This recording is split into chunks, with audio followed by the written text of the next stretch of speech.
Hello বন্ধু, cooking নিতনুসোয়া চ্যানেলে আপনাকে অনেক অনেক স্বাগত। আজকে খুব সহজ, সাধারণ আর খুব স্বাদের একটা চিকেন কারি ধাবা স্টাইলে নিয়ে হাজির হয়েছি। আশা করছি ভালো লাগবে। আর আমার চ্যানেলকে যদি এখনও সাবস্ক্রাইব করে না থাকেন তাহলে প্লিজ সাবস্ক্রাইব করে দেবেন। পাশে থাকা বেল আইকনকেও প্রেস করে দেবেন যাতে নতুন ভিডিও দেওয়ার সাথে সাথে নোটিফিকেশন আপনার কাছে পৌঁছে যায়। তো চলুন বন্ধু, কিভাবে আমি এই সহজ, সাধারণ আর খুবই টেস্টি চিকেন কারি রেসিপিটি তৈরি করছি দেখে নিন। প্রথমে হাই ফ্লেম করে গ্যাস অন করে দিয়ে তার উপরে পাত্র বসিয়ে পাত্রের মধ্যে সর্ষের তেল দিয়ে ভালো করে গরম করে নিয়েছি। এবার ওই তেলে ফোড়ন দিচ্ছি, দুটো এলাচকে ফাটিয়ে দিয়েছি, 1 ইঞ্চি দারচিনি আর একটা তেজপাতা আর হাফ চা চামচ গোটা জিরে। ফোড়ন তেতে উঠলে সুন্দর মতো গন্ধ ছাড়লে এবার ধুয়ে রাখা মাংসগুলোকে দিয়ে দিতে হবে। আমি এখানে 500 গ্রাম ওজনের মাংস নিয়েছি। আর এখন এর মধ্যে 2 চামচ হলুদ গুঁড়ো, 1.5 চামচ মতো চা চামচের 1.5 চামচ লবণ আর 6 থেকে 7টা কাঁচা লঙ্কা চেরা দিয়ে দিচ্ছি। এবার মাংসগুলোকে ভালো করে ভেজে নেব কিছুক্ষণ ধরে। আর এই মাংস থেকে জল বেরোবে, জলটা যতক্ষণে শুকোচ্ছে ততক্ষণ একটুখানি ভালো করে ভেজে নিতে হবে।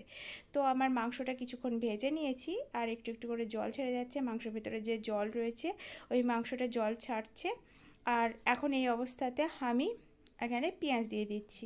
এখানে আমি 2 থেকে 3টে মিডিয়াম মাপের পেঁয়াজ নিয়ে নিয়েছি। আর কিছুটা এখানে একটা মতো রসুন এখানে থেতো করে দিয়ে দিচ্ছি।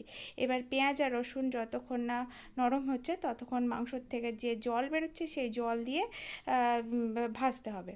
এবার এর মধ্যে আরও 1.5 চা চামচ মতো কাশ্মীর লাল লঙ্কার গুঁড়ো এখানে দিয়ে দিলাম। এবার ভালো করে মাংসগুলোর থেকে জল বেরাবে আর মশলাগুলো নরম হবে। আর এইভাবেই ভেজে নিতে হবে ভালো করে মাংসগুলোকে। আর আমি রান্নাটা এখন হাই ফ্লেমেই করছি। তো সুন্দরভাবে ভাজতে থাকলে দেখবেন জলটা শুকিয়ে আসবে আর পেঁয়াজগুলো নরম হয়ে যাবে। এই অবস্থাতে আমি এখানে 2 চা চামচ মতো আদা জিরে কাঁচা লঙ্কা বাটা আর 2 চামচ টক দই দিয়ে দিলাম। এটা ঘরে পাতা টক দই ছিল আর জল ঝরানো। এখন টক দই দিয়ে ভালো করে আবারও কিছুক্ষণ কষিয়ে নিতে হবে।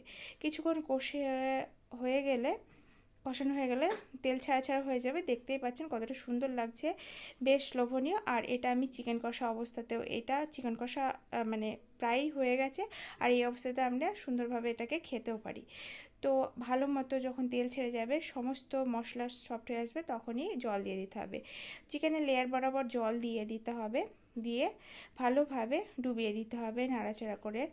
আর সাইডে যে বাক্সের মশলাগুলো লেগে গেছে ওগুলোকে আমি স্প্যাচুলার সাহায্যে নাড়িয়ে জলের সঙ্গে মিশিয়ে দিচ্ছি চেঁচে নিয়ে।